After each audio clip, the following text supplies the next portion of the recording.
Why do Kenyan runners shatter records while most others stagnate? What are they doing differently that makes them fly in every race? Forget genetics. It's not about their long legs or being born at high altitude. There's a method, a system so powerful that it transforms any runner into an unstoppable machine. But here's the problem. Almost no one outside Kenya knows about it. And those who do, ignore it because it sounds too simple. Today, you're going to learn this method. And when you do, you'll wonder why you never trained like this before. Don't go anywhere, because in the next few minutes, you'll see how you can apply this to your own training to run faster and endure longer than ever before. For years, the world has tried to crack the mystery. Why do Kenyan runners dominate long-distance running? In the most prestigious marathons, their names appear at the top of the podium again and again. Their times seem untouchable, their strides perfect, and their pace, it's as if they play with speed, as if fatigue doesn't exist for them. But here's what's interesting. They're not born champions. It's not magic genetics. They don't have bionic legs. So, what's going on? The answer is brutally simple, but most runners ignore it. It all starts in a small town in Kenya called Iten, a place where dirt roads serve as training tracks and where every child grows up watching great champions train. No luxuries, no advanced technology, just a group of runners following a meticulously designed system to make them unstoppable. And here's the mind-blowing fact. 80% of their training is something most amateur runners would never do. In fact, you're probably doing the exact opposite without even realizing it. Do you want to know the method that makes them unbeatable? Let's uncover it. Here's the truth no one has told you. Kenyan runners don't train the way most people think. They don't kill themselves doing intervals every day. They don't always run at maximum effort. They don't rely on watches or complicated training plans. They follow a simple yet incredibly effective system. And today, you're going to learn it step by step. First secret: run slow to be fast. Yes, it sounds absurd, but hear me out. 80% of the time, Kenyan runners run slow. Very slow. Sometimes so slow that an amateur runner could keep up with them. But why do they do it?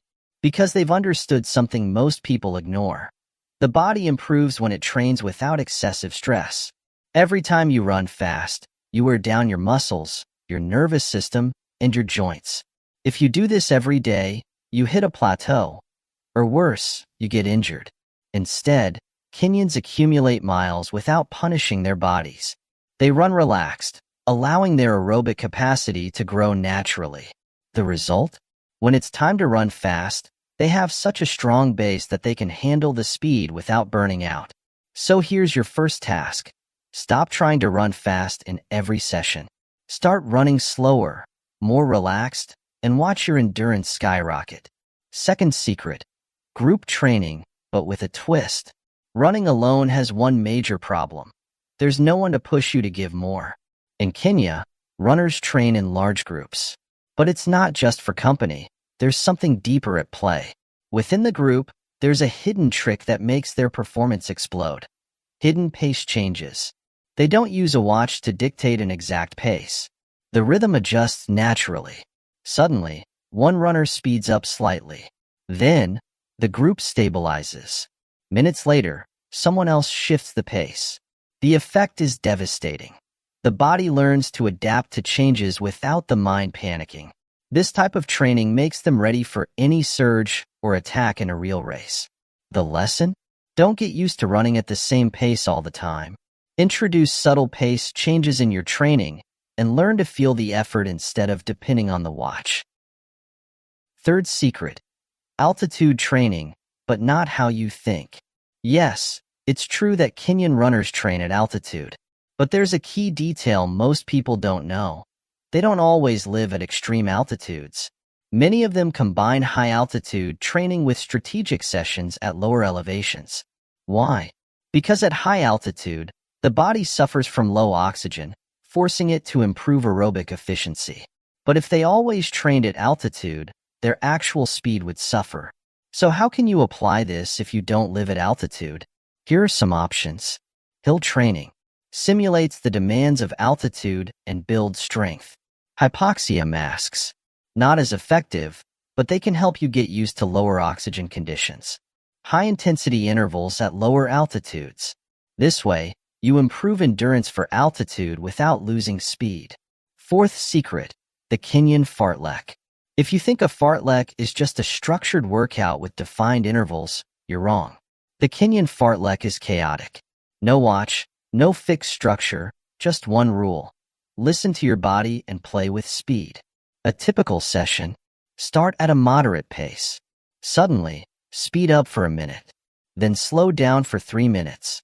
Next, sprint for 30 seconds. Keep running easy. Repeat for 30 to 40 minutes. No rules. Just feel. This type of training teaches the body to be efficient at all speeds and adapt to any situation in a race. The result? On race day, they can react to any surge, any pace change, any unexpected acceleration. If you've never tried this kind of fartlek, add it to your training once a week. Don't follow a rigid plan. Just run and play with speed. These are the secrets Kenyans have perfected over decades. It's not magic. It's not genetics. It's a system. And the best part? You can apply it to boost your endurance and speed faster than you ever imagined. Kenyan runners don't just train differently. They think differently. They live running in a completely different way. And this is where many amateur runners unknowingly fail.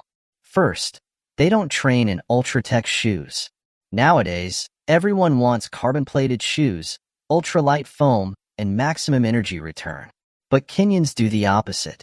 They train in basic, heavy shoes, with no advanced technology. Why? Because by doing so, they force their bodies to work harder. Their muscles, tendons, and technique, everything gets stronger. Then, when race day comes and they put on carbon-plated shoes, the difference is brutal. Suddenly, they run faster with less effort. If you always train in super shoes, you become dependent on technology instead of improving your biomechanics. What can you do? Alternate between regular shoes and racing shoes. Do some barefoot training on grass to strengthen your feet. Second, they don't obsess over GPS watches. If you go out for a run and check your pace every 5 seconds, you're training the wrong way. Kenyan runners train by feel, not by numbers. They're not obsessed with whether they're running at 4:00/km or 4:30/km. They listen to their bodies. When you learn to run by feeling the effort instead of relying on a watch, your brain adapts, your pacing improves, and you stop stressing over numbers. What can you do? At least once a week, train without looking at your watch. Learn to identify your effort levels in different zones. Run sustainably for long runs and uncomfortably for quality sessions. Third, their mindset is different. For a Kenyan runner, running isn't just a hobby. It's their future. Many of them come from poverty. Running is the only way to change their lives. There is no plan B. That's why, when they train, they give it everything. No excuses. No, I don't feel like it today. No, my leg hurts a bit. I better rest. What can you do? Ask yourself, why do I run? Find a reason strong enough that quitting isn't an option. Surround yourself with people who push you to improve. Stop looking for shortcuts. Progress comes from discipline, not excuses. Now, the most important part. How can you apply this method to your own weekly training? Here's a plan inspired by the Kenyan system, but adapted for amateur runners. Monday, easy, relaxed run, 10 kilometers at a comfortable pace. Run with no pressure. Don't check your watch. Just flow. Tuesday, Kenyan fartlek, 30 to 40 minutes of random pace changes. Play with speed. Speed up when you feel good. Slow down when you need to. Wednesday, rest or easy jog. 8 kilometers very slow or active recovery. Give your body time to recover. Thursday, hill repeats, 8x 200m uphill. Strong but controlled pace. Builds power and endurance without breaking your body down.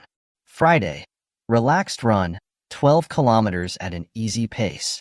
Once again, accumulating mileage without fatigue. Saturday, long run, 16 to 20 kilometers at a very slow pace. This is where your aerobic base is built. Sunday, rest or active recovery. Walk, light cycling, or mobility exercises. If you follow this structure for a few weeks, you'll start noticing the difference. More endurance, more speed, and less fatigue. But here's the key point. It's not just about following a plan. It's about understanding how the body works, how to train smart, and how to build a champion's mindset. Now you know the method that has turned Kenyan runners into running legends. So tell me, are you going to keep training the same way? Or do you dare to try the Kenyan method? Leave a comment if you're going to test this system. And tell me, which secret surprised you the most? If you want to keep improving and discover more workouts like this, subscribe and turn on notifications. See you in the next video.